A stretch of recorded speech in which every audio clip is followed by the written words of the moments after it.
الرجيم أعوذ بالله من الشيطان الرجيم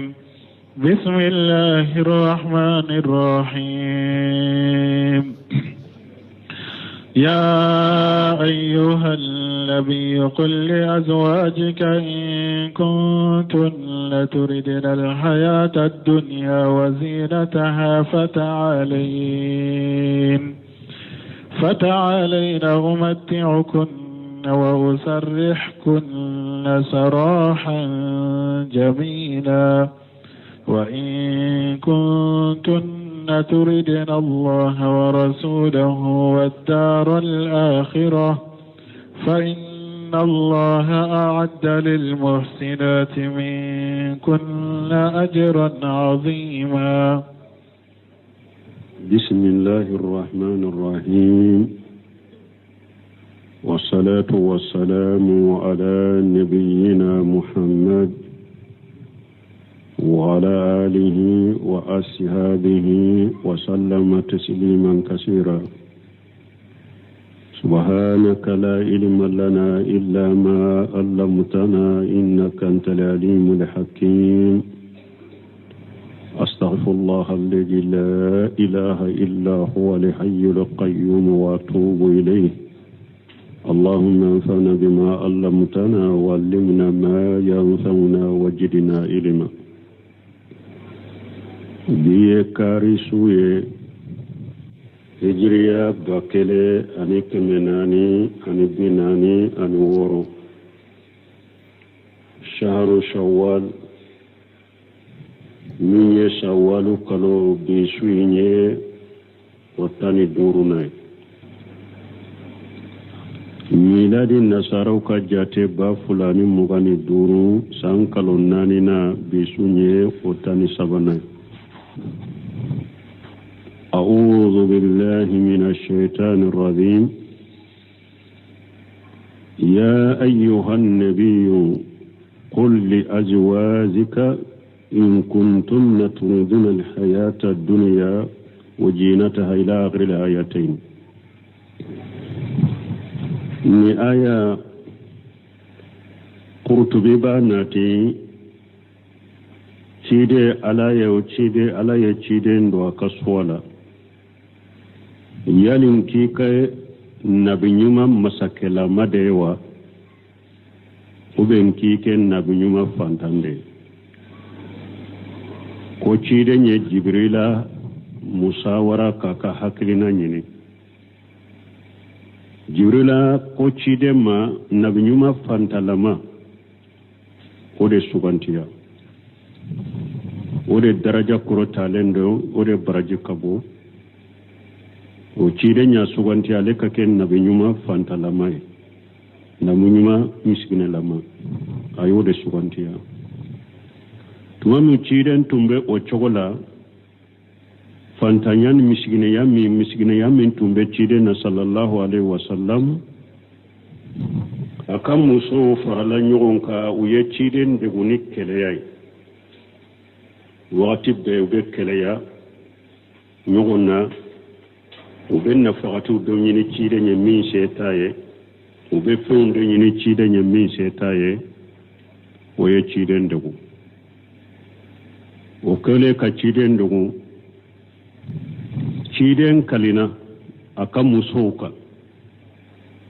tumamu ye bembemben ka ni keleya minye fwa deguna ube nafaqati nyina fe min setaye ube jian fe undo nyina fe min setaye ciden kalila ko ateshe aka musoma kalo kele puru ya deguli minke akwate kalo kele atesuma kurtubi ta da fara depi akoko ciden nye jibrila hakila nyine akwa ile nebi ma fantande fule ka munun folu nana hadisa warela ube muslimu kono Umar ibn Khattab ka hadisa ube hadisa chaman bala burun kasiri yere bena udofo cide nye sokoro tale masruba bon sokoro tale ntumbe cide mbola donno kono akalila ko atesi akamuso makalo kele kibariya jensara umar ibn khattab nana ye jama soro sigilen be misiri kono sebo sigilen be misiri kono ko cide nyaka muso bila ko umaru tara aye je nyine ciden fe ciden ye je ndi umaru ma donna ciden ka ko yala yi ka muso bila de wa a ciden ko namin ka muso bila de mo bila umaru ko ne be se kan bo katan nim fo sebo yeba parce que be misiri kono ko e ka muso bila ciden ko ale mo bila ko o yoroni aya jigina وإذا جاءهم الخوف وإذا جاءهم أمر من الخوف أو لأمن أجاؤوا به ولو ردوه إلى الرسول وإلى أولي الأمر منهم لعلمه الذين يستنبطونه منهم وهو آيات جينا أو أمركو على دكرا مغوية من تارا نمكوين سبتلين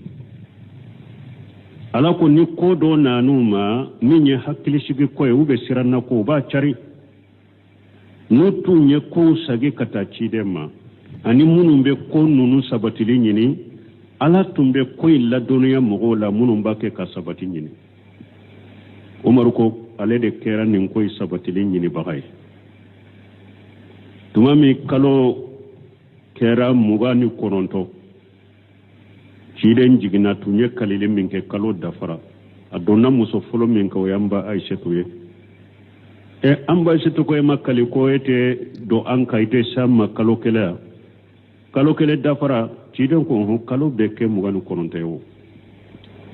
kalo beke mugani koronto ye muslimu ba nati nin chogola ni ba fe kanunun be do ibeta bagawita ale fana be nonun nati nin chogola munu ni bun kasriye munu nati ke tolente umaru ko hadisa min fulani nye bagawi wo nati abo nati ko be muslimu kono wala nin kelende sa ala ba fe kadde gumbo aka cidenka awa ako cidenka ka frumo so wele aku bilaw ka suganti anu ko sola awa ni mumbe jinya de fe ani jinya kam masiri ikana ciden ki bila chogo nyumana jinya be mugo munun bolo jinya dunke ikata wulufe cidente jinya maye jinya dente jinya dunkete nimbe jinya na kam masiri de fe na ciden ki bila chogo nyumana ebeta jinya dunke min fe kato fe nimbe ala de fe fana ibe laghara fe ibe ciden fe ikato ciden bolo ka furula be degum min baka koro min baka iko munyu ka faraka mimbe ala fe ibe laghara fe ibe ciden fe to abolo de abe degun ni koro min aka ta nyogon fe wala wa yawde fulenu nunye bunkasiru ko hajan amru min Allah tabaraka wa taala lirrasul sallallahu alaihi wasallam akunni nyanya marukanye kabo ala fe masami hera kacha korota lendo naye akachi de nyamara naye alaka taruna kisibaka bi an yukhayyira nisaahu bayna an yufariqahunna fayajhahunna ila khairihi ako ayechi den kibariya kachiden bila akaswala aka muso ka kibaral muso uka ciden faranyogonya ukata ciden tanafe mimman yahsulu lahunna indahu li hayatu dunya wa jinatuha ukata mogo wore fe minte ciden mim nube jiya nyana ma ya chogo nyuma sura bola ni jiya kamasiri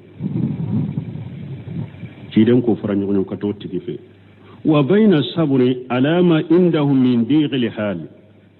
anu ube ukasabani ciden be lahala korole minna ika sabalu okoro no sabalira okoro wala hunna inda allahi taala fi jalika sawabul jajilu wala sarabba beke uye ala fe kola ala ya ka ciden nya mariya ko aka ka muso bila kasu ukaswala no be jiya de fe ube jiya dunke ude fe ciden ku faranyogonya ukata ciden tanafe jiya be min bolo jiya masir be min bolo nube ewa lagara de fe fana uka sabali ciden be degum minna abella hara korole minna uka sabalo koro sarabu ye saram min kabbu kosobe ala fennu sabarla ciden kala halani akad degu koro faqtaranna radiyallahu anhunna wardahunna me ciden kam muso ye juman sugantiya ciden kam muso ye sugantiya like alaka je kabu mani alaka je mbuye Allah wa rasulahu wa dara li akhirata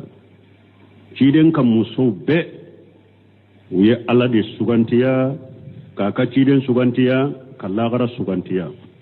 فجمع الله تعالى لهن بعد ذلك بين خيري الدنيا وسعادة الآخرة تمام يوكي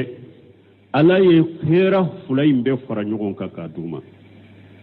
أي جيان هيرا دوما كلا غرب كنا جيافنا دوما تمام تشيدين كموسوية ألا دي سوغانتيا كتشيدين سوغانتيا كلا غرب سوغانتيا ألا يسوف فلاين بكا هيرا دوما أي جيان هيرا دوما أي لاغرب كنا جيا دوما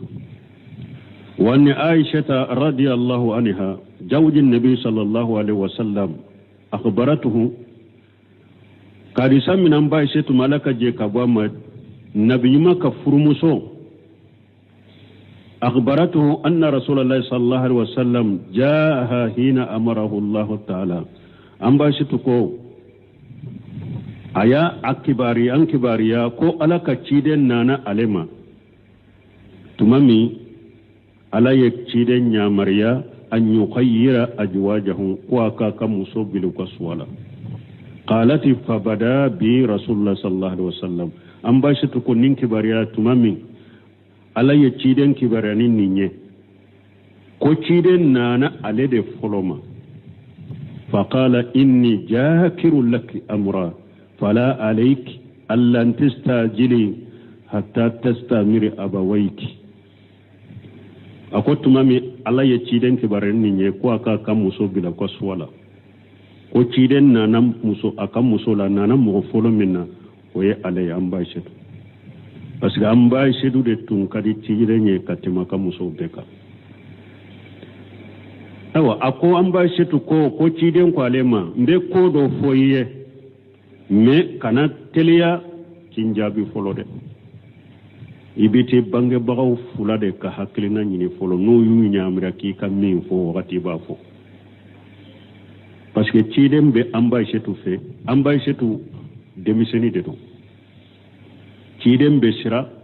demiseni hakli kana tanna ba fo ko alebe jinya de fe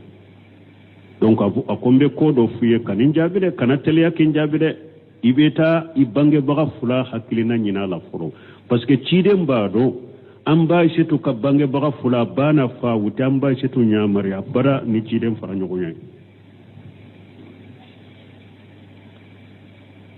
wa gari alima anna abawaaya lam yakuna ya muran bi firaqihi amba shetu ko ciden nyira yado ko ale ka bange baga fula tun ale nyamari abara aka ciden fara nyogonya قالت ثم قال إن الله تعالى قال وكف أنباشتكو أكو تشيدن كو على كوتي على بو أبينا يرواي دول أنباشتكو تشيدن ما كما ينفو أفوني فلوكي أفوني فلو نمبانجي بغاكا ewa hakilina nyini ko bala fule nimbange baga hakilina nyini ko tala udo akofulo obena irwai dola ambashitu ko cidenye aya kala ako ya ayyuhan nabiyyu qul li azwajika ila tamamil ayatayn cidenye aya kala ambashitu ka aya fula fa qultu lahu wa fi ayi haja astamiru abawaya ambashitu ko nebe nkabange baga fula hakilina nyini nina fa inni uridu allaha wa rasulahu wa dara li akhirata nebe ala defe nebe aciden defe nebe lagara defe nebe mbange baga fula hakilina nyini nina ni hadisat doye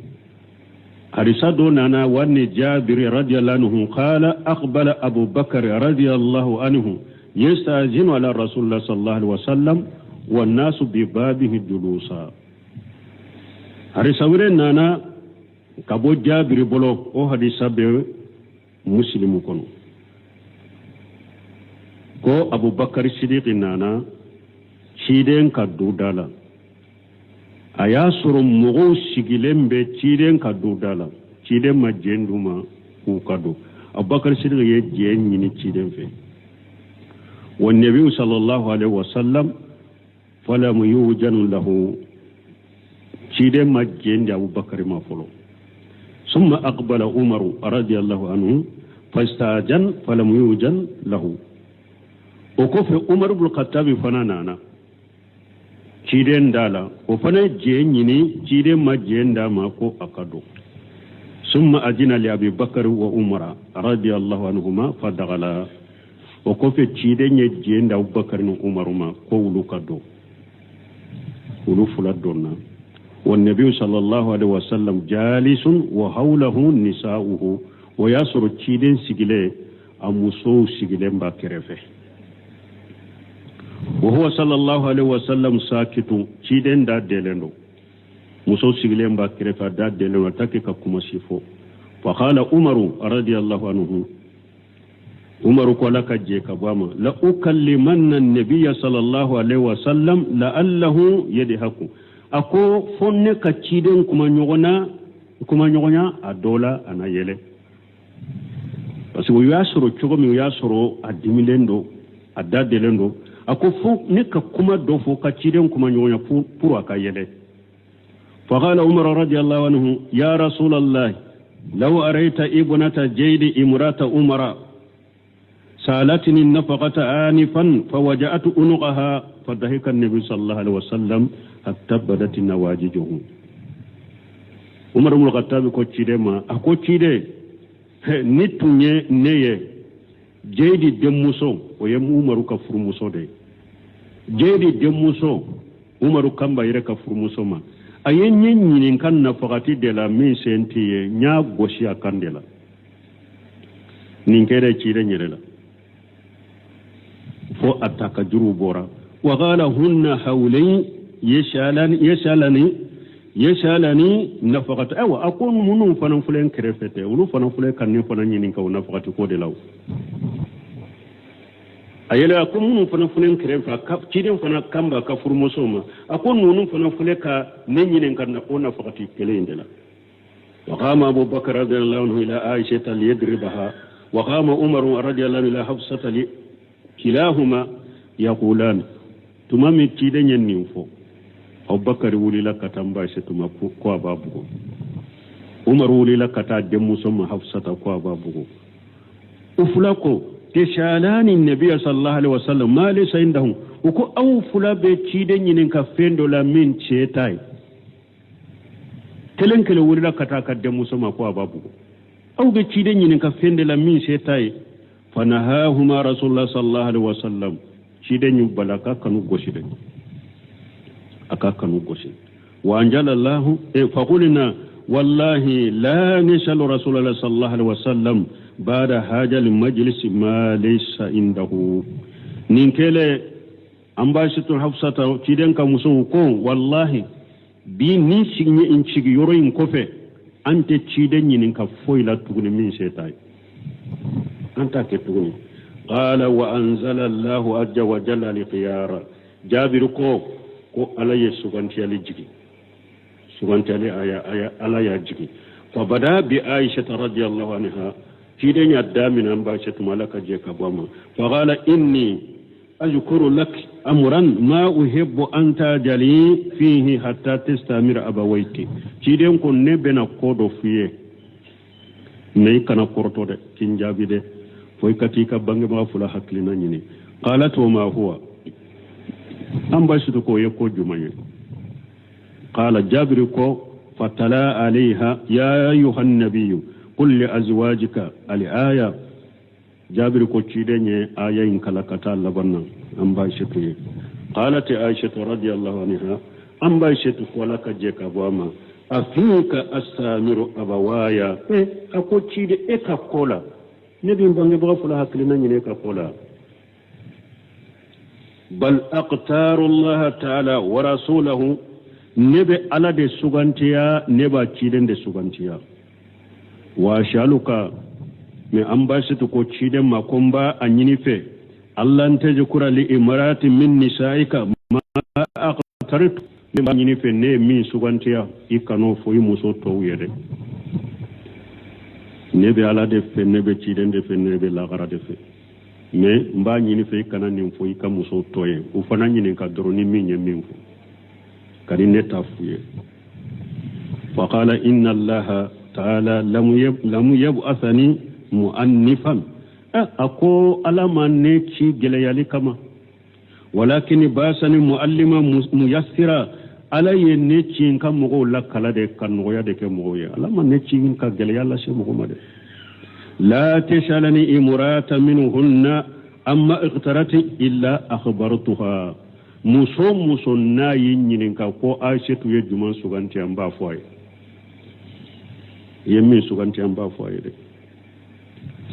la hadisa munun ni mughtasaru yusama uye nununde qala ikrimatu ko wa kana tahtahu yawma yiji tis'u niswat me ado muso koronte de tumbe ciden ka furula ni aya be jigi do min ni ciden ni ala ko ciden ka mo wole ko bilo ka swala muso koronte de tumba fula do khamusu min quraish muso duru lu ya quraish kan kawye quraish ka qabila lu yawude o ye jonye aishatu o ye kelenye o ye quraish kan ka utumbe ciden bolo addo wa hafsatu wa yaqura shigankaye otumbe ciden bula addo wa ummu habibata wa yaqura shigankaye otumbe ciden bula addo wa saudatu wa yaqura shigankaye otumbe ciden bula addo wa ummu salimata wa yaqura shigankaye otumbe ciden bula addo ni muso duru nonu tun yaqura shigankawde wa kanat tahtahu sallallahu alaihi wasallam safiyatu bintu huyay an-nadriyatu bo munun tunte quraish kan kay addo ciden ka furumu sawdo safiyatu tumbe ciden bolo safiyatu bintu yey an-nadiriyatu yahudiya kabila minun tumbe madina nu ba fo bani nadir ale bora o kabila de kono huyey ibn aqtab de demuso ya ale safiyatu ale bani nadirinka ale bora bani nadir kabila de kono o tumba bolo oddo o maymunatu bintul haris al-hilaliyatu addo maymunatu bintu harshi tumbe ciden bolo ulu kabila ubafu al-hilaliya wa jainabu bintu jahshi al-asadiyatun jainabu bintu jahshi fana tumbe ciden bolo addo ulu kabila al-asadiya wa juwairatu bintu al-haris al-mustaliqiyatu ani juwairatu bintu haris ulu kabila bani mustaliqi ale bora ulu dela aradi Allahu anhunna wa ardahunna ala kajje kabo uma ala kun unisonja fana donc ni muso konontere tumbe ciden bolo addo ni aya be jigi domi a kelen ma jiyan sugantiya ube ala de sugantiya ka ciden sugantiya ka lagara sugantiya ciden tumbe la halad de guneminya ka sabala foro kamunyu ka faraka me tuma munyen ninke ala fana ben usaraw ode ya to ala yu fasamantiya ka teme jiyan muso beka ciden ka furmu saude kanyi ka teme jiyan ka muso beka yawa ciden ka furmu saude do jiyan kono aka furmu saude lagara parce que yedde min ku ka de mun ka farata wala mbali mambe derisu min soroya muso ni eko dina nyumande bi ala de ciden nta chogo nyumande lagara suro chogo nyumande akacca ibe be ce minna on nyuguna hakilina fana baye iba surala bala jarabini fantanya dede mugo ko dina yere kise nyuma bi cinya bi abella jarabini ni fantanya de donc ni be la garafe ibe ciden ka dina nyuma fe ibe ala fe ebbe na ce mimma dina tigi de do ala ma de do dina sobe de babulu jinya cinya de babulu degu mumbaka deshe min baka o munyu ka fara kai ka sutura muso nyuma ninde ice deme ala batola ice deme ciden ka sunna en batolila ice deme la garanyi ninla dina tigi ni diɲɛ den muso tɛ se ka taa koyi ni mɔgɔ mɔgɔ ko diina ani diɲɛ denya tɛ se ka taa bali diina tigi ɲuman ala bɛ diɲɛ fara ɲɔgɔn kan ka na d'a ma a b'a ɲɔni ka bɔ a yɛrɛ la dɛ a ma ko t'a la wala musow ka nin yɔrɔnin kɔlɔsi diina tigi ewa n ka kɛ bɛndenya ni balo cogo ɲuman fana la u tɛ taa ɲɔgɔn fɛ dɛ parce que an minnu mɛn hari minnu muso minnu filɛ k'u yɛrɛ danbe ka taa salafiya ma u b'a fɔ n bɛ diina tigi ɲini mais ni e diina tigi taara u fɛ a taara ɲɔgɔn ɲɛ a bɛ sarati minnu fɔ i b'i yɛrɛ ɲini dɛ n kɛlen ka kɛ n ka du kɔnɔ i kɛ n ka du jɔ k'a d'i ma n kɛlen ka kɛ n ka du kɔnɔ diina tigi an ka jamana kɔnɔ min ko sunna ɲuman na hakira o bɛ se k'o bɔ min o b'o bɔ min e ko ewa e k'a kɛ ko ewa salafiya ko diina ɲuman e ko fana e ka mɔgɔ dɔ sɔrɔ min n'i bɛ diɲɛ masiri dafalen sɔrɔ a bolo dakamana mobili na d'i ma dakamana don na sɔrɔ dakamana liw na sɔrɔ dakamana dilaw na sɔrɔ dakamana alimorow na sɔrɔ ni min taar'i fɔ dɔ min fɔ a bɛ kabako i ka so kɔnɔna la n balima o ma caya ka sɔrɔ diinatigi fɛ dɛ n bɛ min fɔ aw ye dɛ n'a bɛ diina de fɛ a bɛ diinatigiw fɛ kɔrɔ min b'u kan a ye furu ka muɲu ka kɔrɔw n'u ka degun de bolo n'u ye sari min sɔrɔ don min an n'a jɛ k'a min u ye tɔ min sɔrɔ don min an n'a jɛ k'a min a ka ɲɔgɔn sutura diinatigi ni muso cogo de bɛ taa dɛ at-tayyibatu lit-tayyibina wat-tayyibuna lit-tayyibat muso ɲuman diinatigi muso ɲuman ni diinatigi ewa cɛ ɲumanw a bɛ diɲɛ bila de dɛ hari tuma min ciden yɛrɛ nabi ɲuman yɛrɛ ka musow y'a fari da ka diɲɛ danya fari da ka diɲɛ masiri sɔrɔli fari da ka nafagatunw dun ka fa cogo dɔ ɲini ciden fɛ a se t'a ye hala y'u bila u ka so a la koyi u bolo ka so a la n'u bɛ diɲɛ de ɲini u bɛ diɲɛ masiri de ɲini e k'u bila u bɛ taa mɔgɔ min fɛ u bɛ t'o fɛ diɲɛ bɛ min bolo e tɛ diɲɛ den ye n'u bɛ ala de fɛ u bɛ ciden de fɛ u bɛ lagara de fɛ u ka sabali e kɔrɔ i bɛ kɔrɔ min na k'o muɲu ka fara i kan balimaw ka to ka fɛn dɔ ɲini cɛ fɛ nafagati dɔ ɲini a fɛ min se t'a ye ka to ka diɲɛ fɛnw dɔ ɲini a fɛ min se t'a ye o b'i nɛgɛ bɔ i cɛ la dɛ a bɛ bilali de jigin a kɔnɔ han ciden min ye nabi ɲuman ye e m'a ye tuma min musow ye fɛn ɲini a fɛ a se t'a ye u ye nafagati ɲini a fɛ a se t'a ye u ye bɛnbɛnbɛn kɛ ka to ka kɛlɛya ɲɔgɔn na fɔ a degunna a kalina de fɔ a tɛ don u ka so kɔnɔ kalo kɛlɛ o ye ciden yɛrɛ o bɛ kun mɔgɔ wɛrɛ jumɛn na i bɛ fɛn ɲini a fɛ a se t'a ye i bɛ nafati ɲini a fɛ a se t'a ye su ni tile a bɛ kɛlɛ la a ka du kɔnɔ a bɛ kɛlɛ la a kɔrɔ ni ani degun min ni sɛgɛn min bɔra dugu kɔnɔna na n'a nana du kɔnɔna fana o b'a sɔrɔ o ka kalaw fana bolo a bɛ se k'aw mara cogo di a b'aw ka bɛlɛli de jigin a kɔnɔ e m'a ye muso bila cayara sisan muso min sabarilen don fantan ka fantanya kɔrɔ a ka dɔgɔ musow la bi o de ye muso bila yɛrɛ caya ka tɛmɛ fɛn bɛɛ kan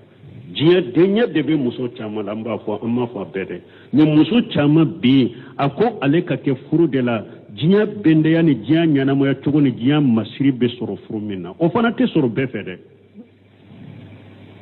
o man ca ka sɔrɔ diinatigi fɛ koyi ni mɔgɔ min ko diina hakira donc fo a ka janto o de la min yɛrɛ ka diina ka ɲi ni ala y'a jarabi ni fantanya ye ni e muso bɛ ala fɛ i bɛ lagara fɛ fura ma i k'a dɛmɛ a ka diina la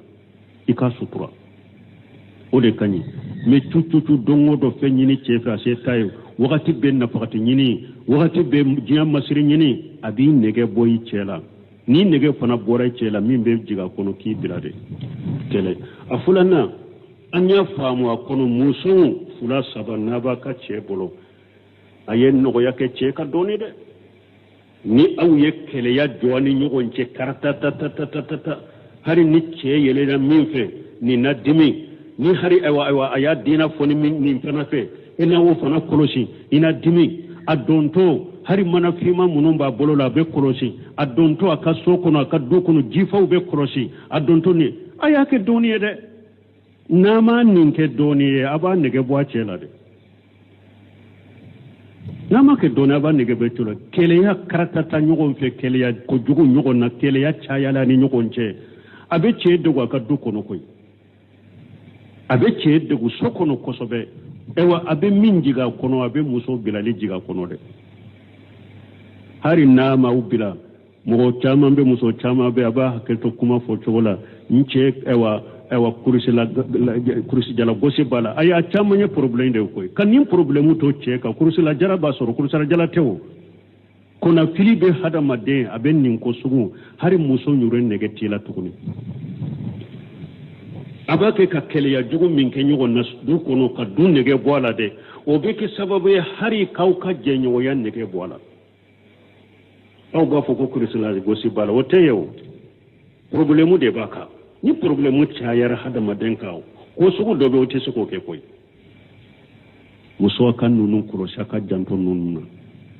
wala an bɛ sagi ka ayaw tawsiri an tun ye hadisan ye fɔ ya ayyuhan nabiyyu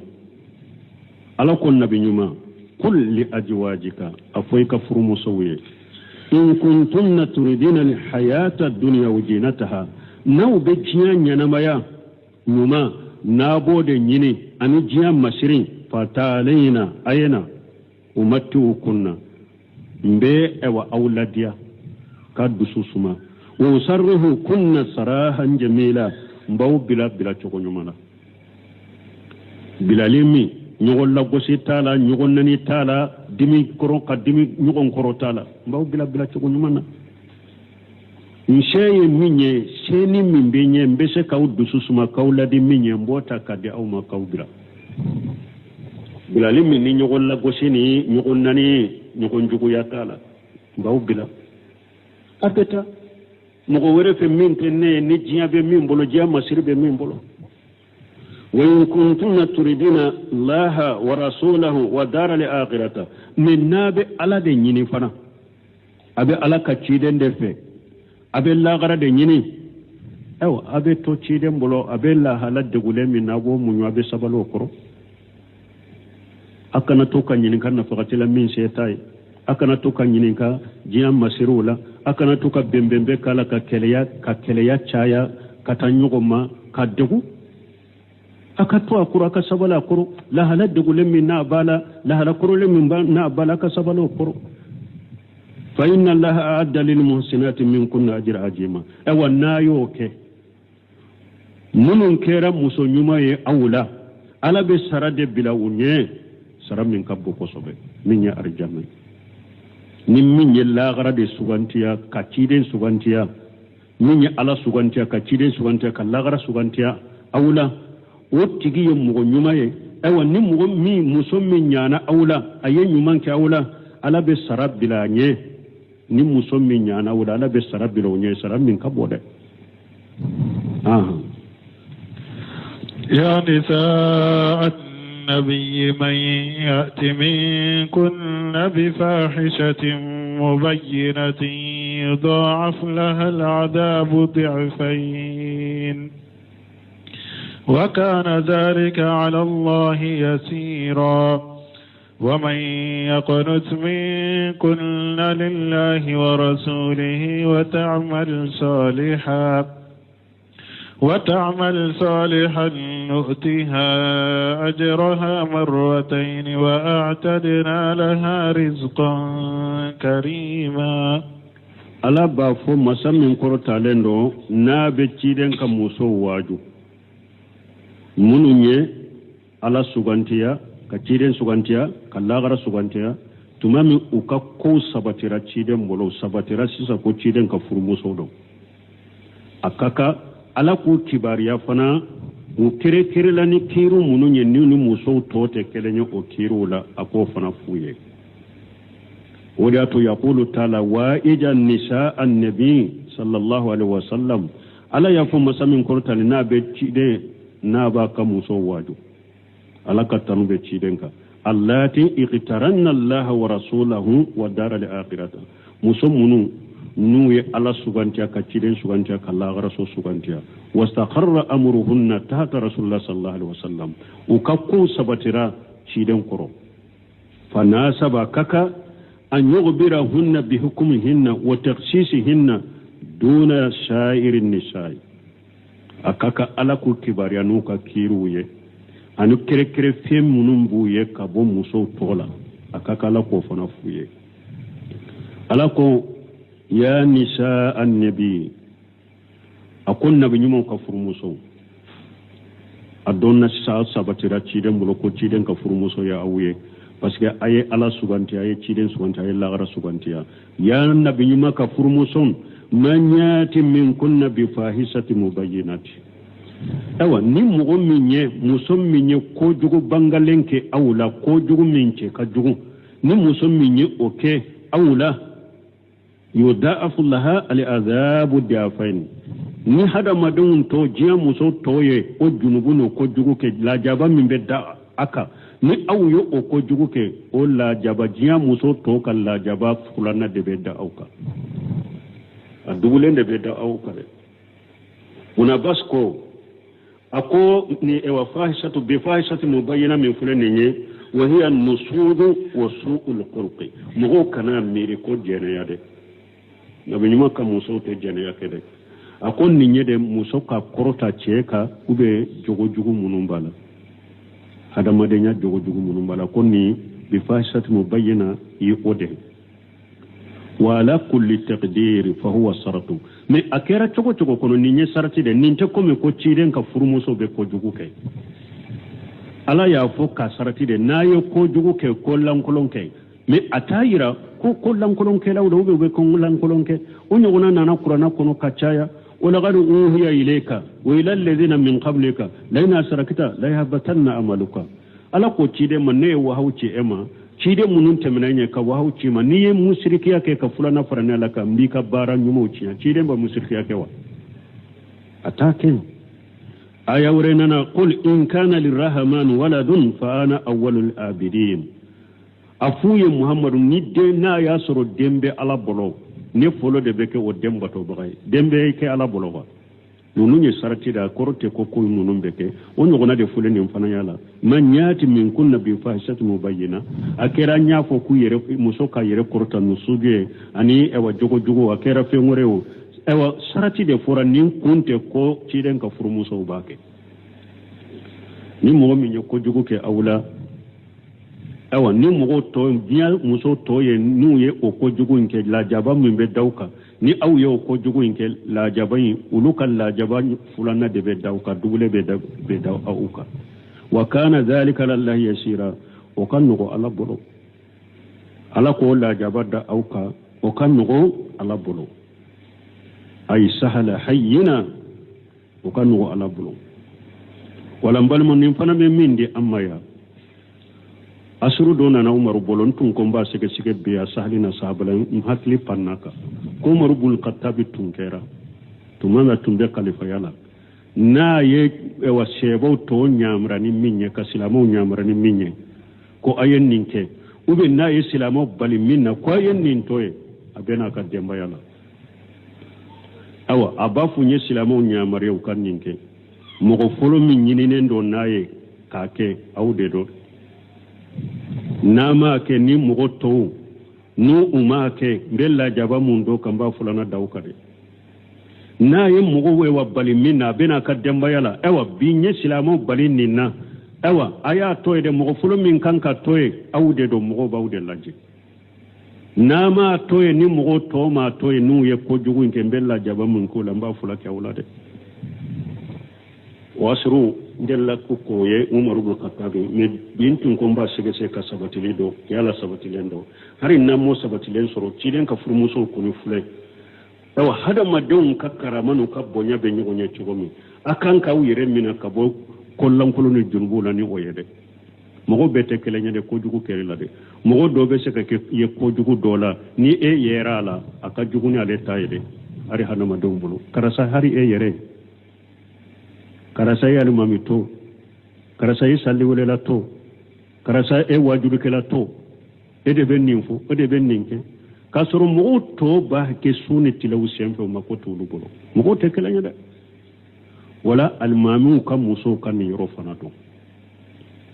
munu ni alaye ni dina na sunna ni njuru nyema ya dumo kam muso kan ni ro do wajuru kala ni dirsu dilan umuso kan ni yoro fana dode alami ye emin garjage kike almami musoye kike wajuru kala musoye kike salli wala la musoye aw fana ni muso to te kala nyade lajeli doni korosili dobe aw kawte dia muso to kade almami yere muso te ni nyawo almami yere de muso boto te ni nyawo salli wala la muso te ni nyawo e derso dila yere ka muso te ni nyawo donc ola aw ni muso to te kala nyade aw kan kaw yere koroside kaw yere mina kaw yere koroside hijabu dafalende kaw sorala yorobe sino abaka che togochiya abe silamiya togochiya abe sunna togochiya sunna mo yere kan mami muso fule sunna togochiya no ba togomachiya donc sunna mo ka almami aya jantaw yere la de sunna mo salli wala ka ewa muso sunna almami ka muso sunna wajibu kala ka muso amba fo silama nyumon be ka muso yerdro almami be ka muso sali wala be ka muso wajibu kala be ka muso aw ni muso to fana te kala nyade abbo chogo kana ke kala nyade korosili de be aw ka lajeli de be aw ka dina e reference de be ta awla na kera mo nyuma wu dina mo do de be soro kare kono bedde kono no ba wala dege sugu kono na no ba wala jege allah wala je ko wala dege anna kera cinyale kela wu fana ye sunu tileini chebe nyogo na soko na bora doribe bo chogo min ta sagoye ibake ka togo cinyani kare uni bedewye anu dugo kono na wule anu sugo kono na wuye ikaro yomal kama do junubu be kade iba togo cinya minna ube silamiya togo cinya minna ibe sunna togo cinya minna ikaro o junubu be ikaini muso to te kelenyo yoro la de ebe koroside ebe lajede muso kanu indo de o ko fi ala ko o man yaghnutu min kunna lillahi wa rasulihi awa ako ewa ciden ka muso summa jakara adilahu wa fadilahu o ko fi ala ya katilenya na ka fasa man shafo o man yaghnutu min kunna lillahi wa rasulihi ay tuti allah wa rasulahu wa tastadib awa ako ciden ka muso ni mogo min kera ala bato bagay i kera ciden bato bagay ye ala jabi ye ciden jabi nutiha ajraha marratayn ewa mbi ka sara di masinya fula de fana e ka sara aka sara be dugule fana de na ko ni aye junubu ke aka junubu be wa aka ewa janga kata be dugule ala ka tilenya ka fasa manta fule nenye ni awunya na fana aka sara fana be dugule da ni muso dia muso tote sarala aw be sara sinya fula de واتدنا لها رجلا كريما نمغم من يانا اولا كيرا على بطو بغاي اكيرا تشيدن بطو بغاي اكيرا على جابي بغاي اكيرا تشيدن جابي بغاي ما تبي سرا سنافلا ما سرا سنافلا كلي افلنا واتدنا لها رجلا كريما ني على بغرجاك بد بلا اوني يوم القيامه اي في الجنات بغرجاك بد بلا ني ارجنا كنو فانهن في مناجل رسول الله صلى الله عليه وسلم في آلاء الليين ciden ka furmuso ube arjanna sanfela de la arjanna so minye illiyina parce que ciden ka arjanna so yo ode ciden yere be yoro ma ka muso be faraka o yoro de la faralemba ka illiyina de arjanna so kurota leina fawqa manajil jamil khalaiq awa ale de be dam fem be ka arjanna so sanfe ciden na ka furmuso arjanna so ulu de be dam fem be ka arjanna so sanfe في الوسيلة التي هي أقرب مناجل الجنة إلى الأرس وبأرجنا سومين كنا تقول وسيلة ألدني على كلا رسيك سرقة تمرجنا سوبك شيرنا كفر مسوبورلا ودي إرجعان كريما بس رب العالمين سلام من كبو كسبة أرجنا كنو من يشيدن كاشوا أرجنا سو إلينا وسيلة شيرن كفر مسوبة فرقة ويرودلا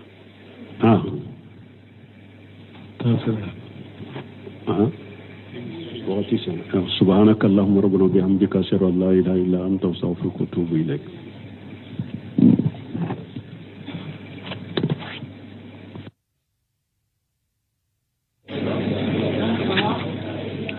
سورة الأحزاب آية مغنشي أعوذ بالله من الشيطان الرجيم بسم الله الرحمن الرحيم يا أيها النبي قل لأزواجك إن كنتن تردن الحياة الدنيا وزينتها فتعالين أمتعكن وأسرحكن سراحا جميلا وإن كنتن تردن الله ورسوله والدار الآخرة فإن الله أعد للمحسنات منكن أجرا عظيما. بسم الله الرحمن